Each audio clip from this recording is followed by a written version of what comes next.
Everyone, it's Fitz with your daily delivery. I hope you're doing well. I'm very good. It was a nice weekend. Survived the storms. Those were some storms. And the good news here is football season is creeping closer.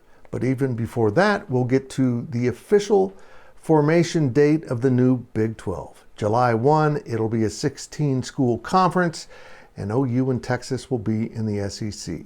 And less than 2 weeks later, the media will converge in Las Vegas for Big 12 Media Days because Dallas, Arlington, Jerry World was booked up this year. So they're forcing us to go to Vegas. We're willing to make that sacrifice for you, our viewers. We're that kind of people. Hey, before I get into this DD though, remember to subscribe to this YouTube channel, hit the thumbs up, leave those comments. Let's get going here. And speaking of Las Vegas, FanDuel, one of the books out there that's available in the state of Kansas, sports books, has released its odds for winning the four major conferences. That's right, we're down to a P4 in football with the demise of the Pac-12. And it is K-State and Utah that this particular book has decided are the favorites in the conference. So if you're not familiar with how these odds work, let me give you a quick explainer.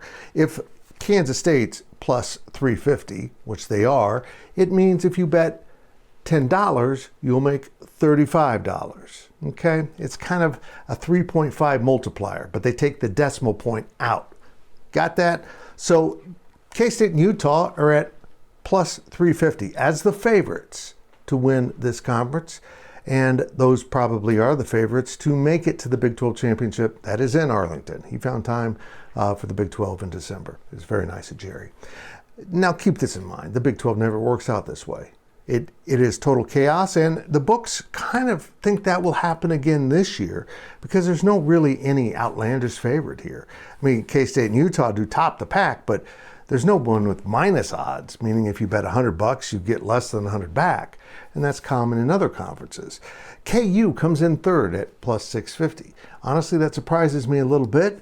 I think they're going to be very good, but better than Arizona and Tech, and ISU and OSU and UCF. That's the next schools. In fact, you get down to Oklahoma State and UCF, and they're plus 1,200, meaning you bet $10, you're going to make $120 if they win the championship. Oklahoma State's very interesting. They were just in the championship game last year against a team that won't be available for the championship this year, and they return who I believe, in Ollie Gordon, is the best running back in the country.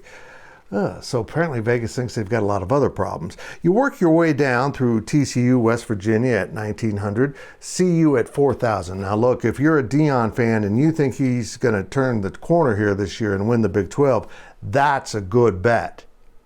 Just put all your life savings on that. Baylor at plus 5,500, Cincy at plus 6,500, Arizona State at plus 10,000, and BYU at plus 12,000. Poor BYU fans. What's happened? I just find this an interesting indication of where the odds makers, who really follow these things very mathematically, not emotionally, think this conference is headed. And it's going to remain very competitive. It's going to remain wide open.